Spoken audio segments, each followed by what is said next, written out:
सागर शहर में बढ़ते यातायात की समस्या को लेकर शहर में 2 नए बस स्टैंड का निर्माण किया गया है, जिसकी कीमत लगभग 10 करोड़ रुपए बताई जा रही है। सागर स्मार्ट सिटी द्वारा बनाए गए 10 करोड़ की लागत से दोनों बस स्टैंड का शुभारंभ तो प्रशासन की मौजूदगी में हो चुका है और साथ ही बसों का परिवहन भी उन नए बस स्टैंडों से शुरू हो चुका है। लेकिन बस एसोसिएशन के सदस्यों द्वारा अपनी मांग जनप्रतिनिधि और प्रशासन के बीच रखी जा रही है। मंत्री गोविंद सिंह राजपूत, सागर विधायक शैलेंद्र जैन, पार्षद शैलेश केसरवानी, नगर निगम अध्यक्ष वृंदावन अहिरवार के साथ बड़ी संख्या में पार्टी के नेता दोनों बस स्टैंडों का निरीक्षण करने पहुंचे। निरीक्षण के बाद मंत्री और विधायक दोनों ने कहा कि जो भी बस एसोसिएशन के सदस्यों की मांगें हैं और जो भी यहां पर कमियां हैं वो आचार संहिता दूर होने के बाद प्रशासन की मौजूदगी में जल्द ही दुरुस्त की जाएंगी। देखिए, सागर में इस समय 3 बस स्टैंड बनके तैयार हो गए हैं। पहला पहले ही चालू हो चुका था। 2 बस स्टैंड बनके तैयार होके आज के करीब 2 दिन पहले इनकी सारी व्यवस्था हो चुकी है। बस का आवागमन शुरू हो गया है। तो नए बस स्टैंड पर हम लोग आज आए हैं। हमारे साथ शहर के विधायक शैलेंद्र जैन जी भी हैं, नगर निगम के अध्यक्ष जी भी हैं। हम लोगों ने कई लोगों से पूछा, सारे यात्री उत्साहित हैं, खुश हैं। यहाँ की पानी की व्यवस्था है, यहाँ बाथरूम की व्यवस्था अच्छी है, पूछताछ की केंद्र भी अच्छा है। हम लोगों ने स्वयं जाकर देखा।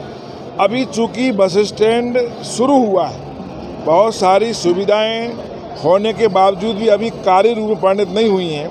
कैंटीन चालू होना है यहाँ। अभी मैंने आज कई लोगों ने कहा ठंडा पानी नहीं है, तो हमने कलेक्टर को बोलेंगे वाटर कूलर लगवाओ, यहाँ ठंडे पानी की व्यवस्था हो जाए। छोटी छोटी की चीज़ें हैं, वो व्यवस्थाएं होंगी। बस ऑपरेटरों ने कहा है कि उनका काउंटर इस तरफ की जगह उस तरफ हो जाए, इस पर ही विचार करेंगे।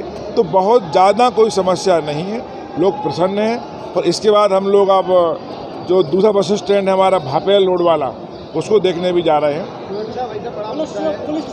देखिए, यहाँ पुलिस चौकी, अभी हम लोग ऊपर गए थे, पुलिस चौकी का कमरा भी है। ऊपर आप गए हो तो सारा बस स्टैंड बड़ा ही व्यवस्थित मॉडर्न बनाया गया है, आधुनिक। इसमें पुलिस कंट्रोल रूम के साथ साथ सारी व्यवस्था रखी गई है। मैं समझता हूँ आचार संहिता हटते ही 1 या 2 महीने में आपको सारी चीज़ें सुसज्जित यहाँ तैयार मिलेंगी। कुछ दिन बाद, करीब 1.5 महीने बाद, जब सब कुछ यहाँ व्यवस्थित हो जाएगा, इसके बाद हम लोग बस ऑपरेटरों की और हमारी सिटी बस की और ऑटो यूनियन की संयुक्त बैठक करेंगे अधिकारियों के साथ, ताकि ऑटो वालों की समस्या का समाधान हो जाए, यात्री पर अधिक भार ना आए, सिटी बस टाइम से चले ताकि यात्री घर पहुंच सके। ये सब जिम्मेदारी जुटाना भी सरकार का काम है, हम लोगों का काम है। हम लोग इसके लिए जैसे ही आचार संहिता हटती है मीटिंग करेंगे और इसकी सारी समस्याओं हम तो कट दें लंबाई की। सागर में 2 बस स्टैंड, आप क्या कहें? सागर के लिए ऐतिहासिक क्षण है ये।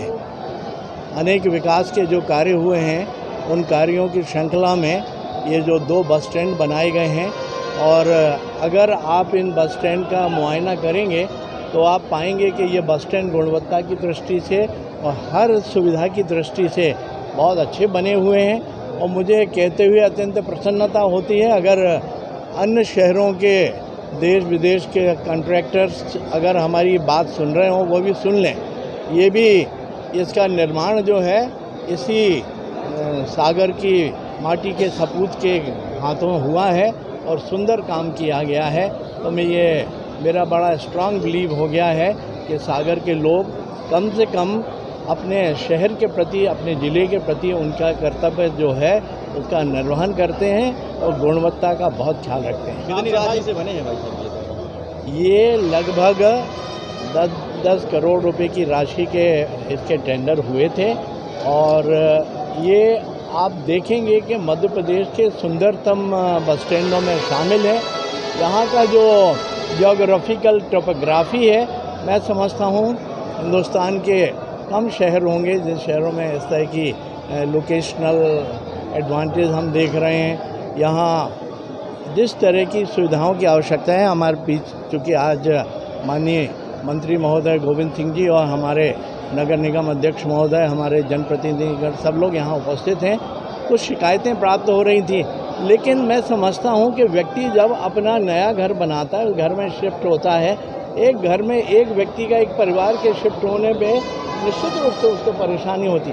अब हम पूरा का पूरा यातायात व्यवस्था यहाँ ले आए हैं, तो इसमें निश्चित रूप से उसको टीथिंग ट्रबल जो कहते हैं शुरुआती दौर में वो होंगे, लेकिन सारे लोगों के बीच में सामंजस्य है और हम सब मिलके और शहर के हित में ये निर्णय हम सब ने लिया है।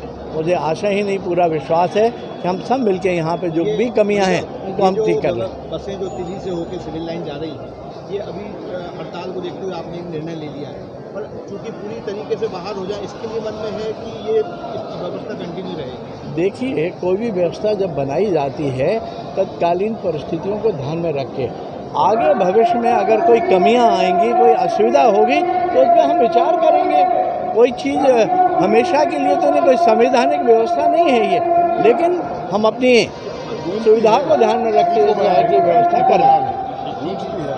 हमारे YouTube चैनल डिजिटल सागर न्यूज को सब्सक्राइब करें। साथ ही बेल आइकॉन दबाना न भूलें। अगर आप यह वीडियो इंस्टाग्राम और फेसबुक पर देख रहे हैं तो अभी फॉलो करें। धन्यवाद।